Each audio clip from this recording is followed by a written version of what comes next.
Continuando, pessoal, sejam todos bem-vindos a este canal. Hoje nós continuaremos, neste momento, com a leitura do Poderoso e Maléfico do Mal, Manifesto do Partido Comunista, escrito por Karl Marx e Friedrich Engels.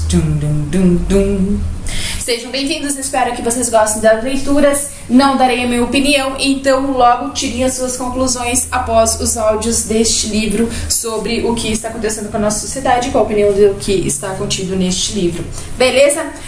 Página 61, capítulo 2. Proletários e comunistas. Qual é a posição dos comunistas em relação aos proletários em geral? Os comunistas não formam um partido à parte, oposto aos outros partidos operários. Não têm interesse que os separem dos interesses do conjunto do proletariado. Não estabelecem princípios particulares, segundo os quais gostariam de modelar o movimento proletário. Os comunistas se distinguem de outros partidos proletários apenas em dois pontos. Primeiro, nas diferentes lutas nacionais, os proletários destacam e fazem prevalecer os interesses independentes da nacionalidade comuns a todo o proletariado. Segundo, nas diferentes fases por que passa a luta entre proletários e burgueses, eles sempre representam os interesses do movimento em sua totalidade. Na prática, os comunistas constituem, portanto, a parte mais resoluta dos partidos operários de todos os países, a parte que estimula todas as demais. Na teoria, eles têm sobre o resto do proletariado a vantagem de uma compreensão clara das condições, do andamento e dos objetivos gerais do movimento proletário. O objetivo imediato dos comunistas é o mesmo que aquele de todos os outros partidos proletários: constituição do proletariado em classe, derrubada da dominação burguesa, conquista do poder político pelo proletariado. As proposições teóricas dos comunistas não se baseiam de modo algum em IDS, em princípios inventados ou descobertos por este ou aquele reformador do mundo. Elas não passam de expressão geral das condições reais de uma luta de classe existente, de um movimento histórico que se desenrola diante dos nossos olhos. A abolição das relações de propriedade que até agora existiram não é a característica distintiva do comunismo. O regime de propriedade sofreu contínuas mudanças, contínuas transformações históricas. A Revolução Francesa, por exemplo, aboliu a propriedade feudal em proveito da propriedade burguesa. O que caracteriza o comunismo não é a abolição da propriedade em geral, mas a abolição da propriedade burguesa. Ora, a propriedade privada de hoje, a propriedade burguesa, é a última e a mais perfeita expressão do modo de produção e de apropriação baseada em antagonismos de classe, na exploração de uns pelos outros. Essa exploração, com a nota do autor, está destacada na edição de 1888. Essa frase termina assim: na exploração da maioria pela minoria. Nesse sentido, os comunistas eles podem resumir a sua teoria nesta fórmula única: abolição da propriedade privada. Nós comunistas, nós fomos acusados de querer realmente abolir a propriedade adquirida pessoalmente, fruto do trabalho do indivíduo, propriedade no que se diz ser fundamento de toda a liberdade, de toda a atividade, de toda a independência individual. A propriedade pessoal, fruto do trabalho, é do mérito. Pretende-se falar dessa forma de propriedade anterior à propriedade burguesa, que é a propriedade do pequeno burguês. A do pequeno camponês? Não, precisamos aboli-la. Nós não precisamos aboli-la. O desenvolvimento da indústria já a aboliu e continua a aboli-la a cada dia. Ou você pretende falar da propriedade privada de hoje, da propriedade burguesa? Mas será que o trabalho do salariado, o trabalho do proletariado, ele cria propriedade para ele? De modo algum. Cria o capital, isto é, a propriedade que explora o trabalho assalariado e que só pode aumentar sob a condição de produzir mais trabalho salariado para voltar a explorá-lo. Em sua forma atual, a propriedade ela se move entre esses dois termos antinômicos, capital e trabalho. Vamos examinar os dois termos dessa antinomia. Ser capitalista significa ocupar não somente uma posição puramente pessoal, mas também uma posição social na produção. O capital ele é um produto coletivo e ele não pode ser posto em movimento senão pela atividade comum de muitos indivíduos e mesmo, em última análise, pela atividade comum de todos os indivíduos de toda a sociedade. O capital ele não é, portanto, um poder pessoal, ele é um poder social. Desse modo, se o capital ele é transformado em propriedade comum, pertencente a todos os membros da sociedade, ele não é uma propriedade pessoal que se transforma em propriedade comum. Somente o caráter social da propriedade é o que se transforma. Então, ele perde seu caráter de classe. Passemos agora ao trabalho assalariado. O preço médio do trabalho assalariado é o mínimo do salário. Isto é, a soma dos meios de subsistência necessários para manter a vida do operário como operário. Por conseguinte, aquilo que o operário se apropria por seu trabalho é apenas suficiente para reproduzir a sua vida, reduzida à mais simples expressão. De modo algum, pretendemos abolir essa apropriação pessoal dos produtos de trabalho, indispensável para a reprodução de vida do dia seguinte, uma vez que essa apropriação não deixa nenhum lucro líquido que confere um poder sobre o trabalho alheio. O que queremos é suprimir o caráter miserável dessa apropriação que faz com que o operário viva unicamente para aumentar o capital e só viva à medida em que exigem os interesses da classe dominante. Na sociedade burguesa, o trabalho vivo é apenas um meio para aumentar o trabalho acumulado. Na sociedade comunista, o trabalho acumulado é apenas um meio para ampliar, enriquecer e favorecer a existência dos operários. Na existência burguesa, o passado domina, portanto, o presente. Na sociedade comunista, é o presente que domina o passado. Na sociedade burguesa, o capital é independente e pessoal. Enquanto que o indivíduo que trabalha ele não tem nem independência nem personalidade. E é a abolição de semelhante estado de coisas que a burguesia chama de abolição de individualidade e de liberdade. E, com razão, porque se trata efetivamente de abolir a individualidade e a independência, a liberdade burguesas.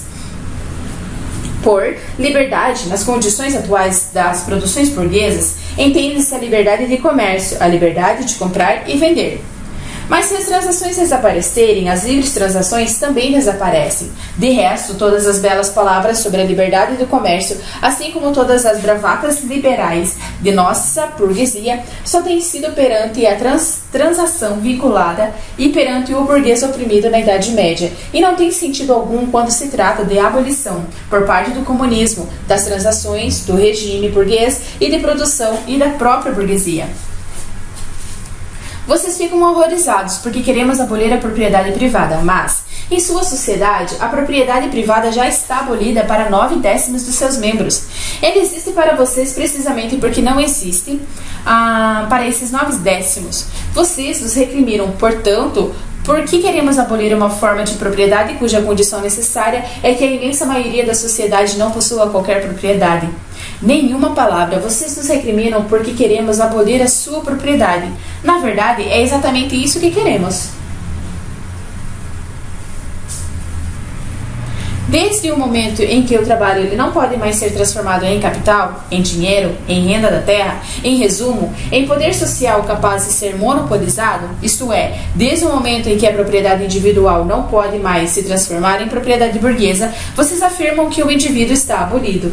Devem confessar, portanto, que, ao falar de indivíduo, vocês entendem unicamente o burguês, o proprietário burguês.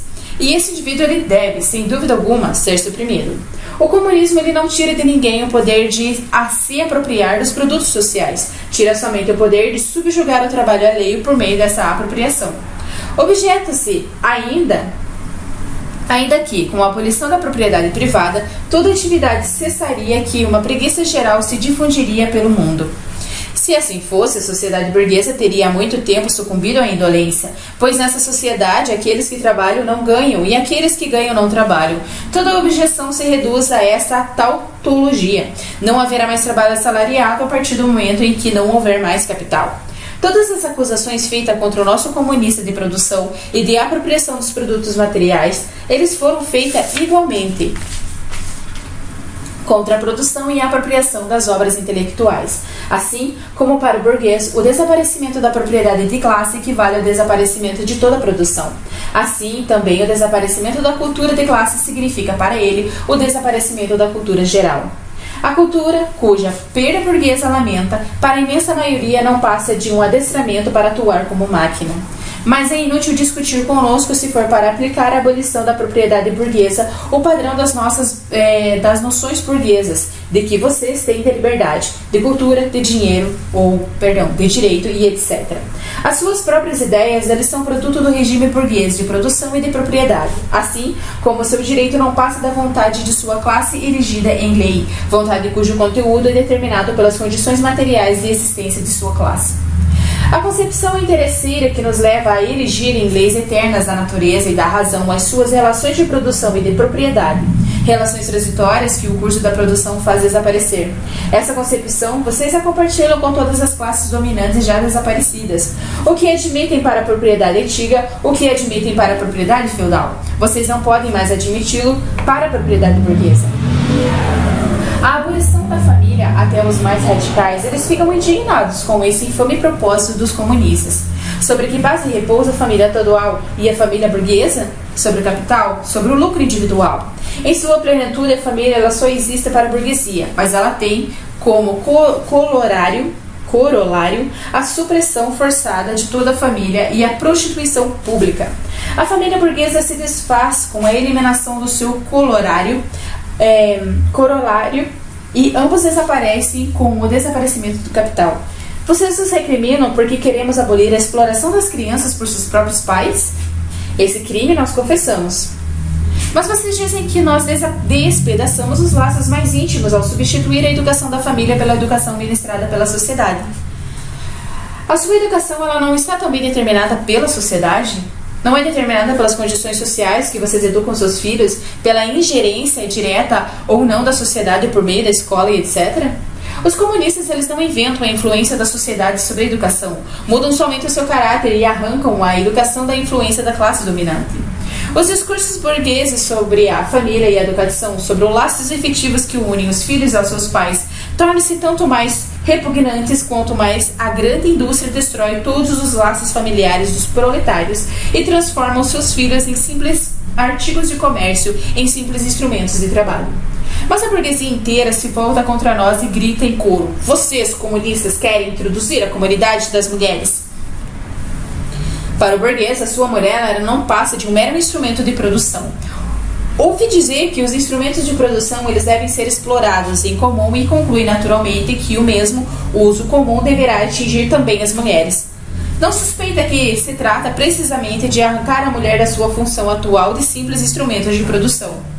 De resto, não há nada mais ridículo que o horror ultramoralista dos nossos burgueses sentem pela pretensa comunidade oficial das mulheres entre os comunistas. Os comunistas eles não precisam introduzir a comunidade das mulheres, ela quase sempre existiu.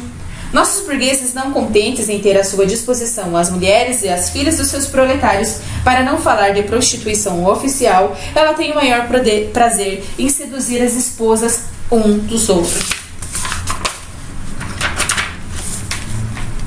O casamento burguês é, na realidade, a comunidade das mulheres casadas. Quando muito se poderia acusar os comunistas de pretenderem substituir uma comunidade de mulheres hipocritamente dissimulada por uma comunidade franca e oficial. De resto, é evidente que, com a abolição do regime atual de produção, desaparecerá também a comunidade das mulheres que dele decorre, ou seja, a prostituição oficial e não oficial.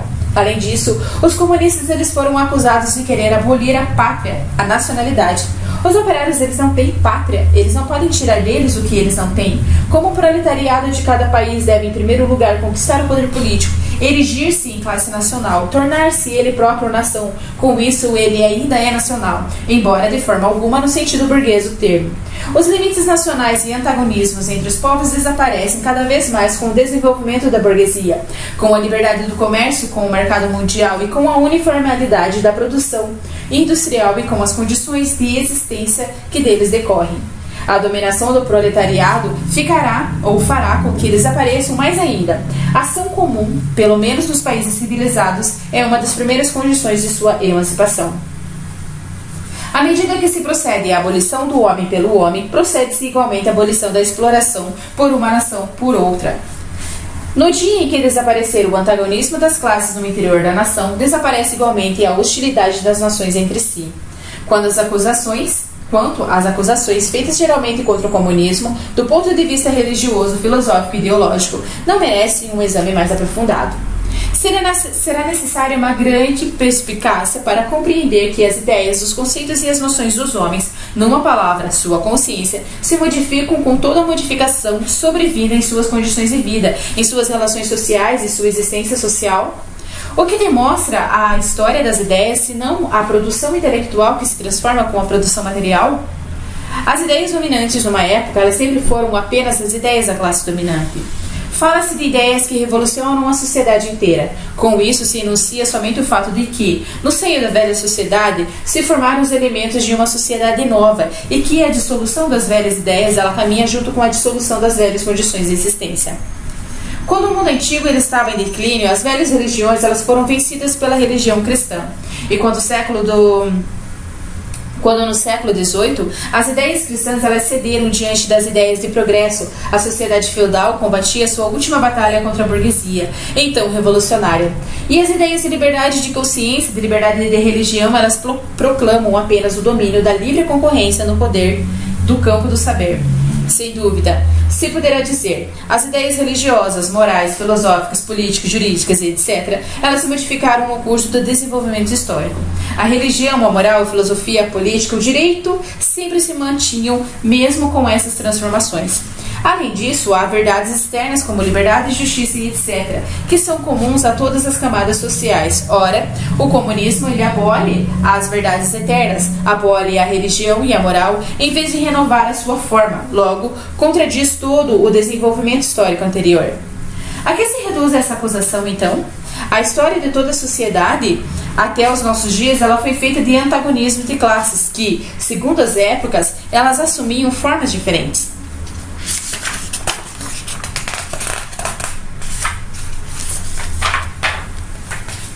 Mas qualquer que tenha sido a forma assumida por esses antagonismos, a exploração de uma parte da sociedade para outra ela é um fato comum a todos os séculos passados. Não é de se espantar, portanto, que, se a consciência social de todos os séculos, a despeito de toda a sua variedade e diversidade, se tenha movido sempre dentro de certas formas comuns, formas de consciência que só vão se dissolver completamente com o total desaparecimento do antagonismo das classes.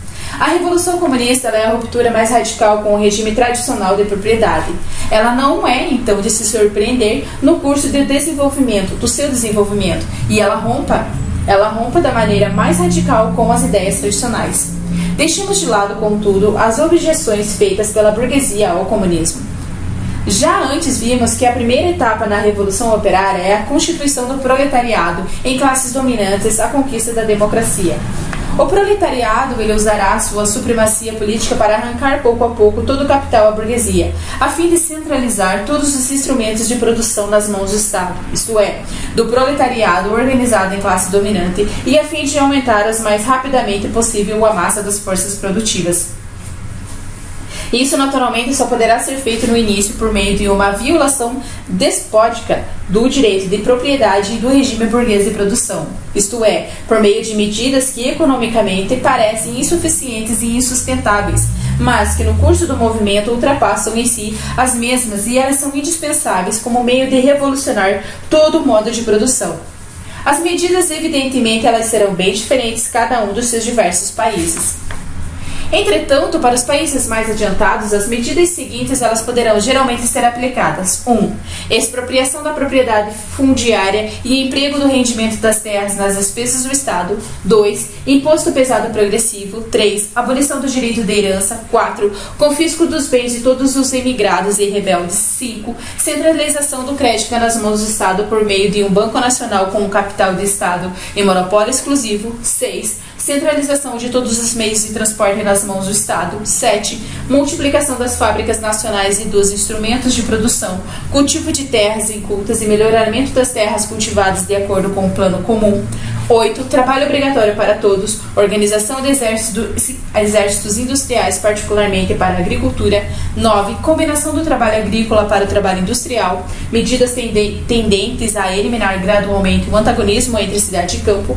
E 10. A educação pública e gratuita a todas as crianças, abolição do trabalho infantil nas fábricas, tal como hoje ainda se pratica, combinação da educação com a produção material e etc. Uma vez que os antagonismos das classes elas tenham desaparecido no curso do desenvolvimento e que toda a produção se tenha concentrada nas mãos dos indivíduos associados, o poder público ele perde seu caráter político. O poder político propriamente dito é o poder organizado de uma classe para a opressão de outra. Se o proletariado em sua luta contra a burguesia se constituir necessariamente em classe, se erigir por meio de uma revolução em classe dominante e como classe dominante destruir pela violência o antigo regime de produção, então destrói justamente com esse regime de produção as condições do antagonismo das classes, destrói as classes em geral e com isso a sua própria dominação como classe. Em lugar da antiga sociedade burguesa, com as suas classes e os seus antagonismos de classe, surge então uma sociedade em que o livre desenvolvimento de cada um é a condição para o livre desenvolvimento de todos. Beleza, pessoal? 20 minutinhos aí, deu pra gente terminar o segundo capítulo. Como vocês viram, esse manifesto do Partido Comunista, ele é um livrinho bem curtinho, ele não é comprido, então a gente vai conseguir terminar ele bem tranquilo. E aí as leituras também não vão ficar pesadas. Se caso vocês tiverem alguma outra leitura que vocês têm dúvida, vocês gostariam de ouvir e, sei lá, tiverem alguma opinião, críticas também, críticas construtivas, obviamente, podem deixar aí nos comentários, gente. Eu agradeço de coração a participação de vocês e muito obrigada por tudo. Até mais.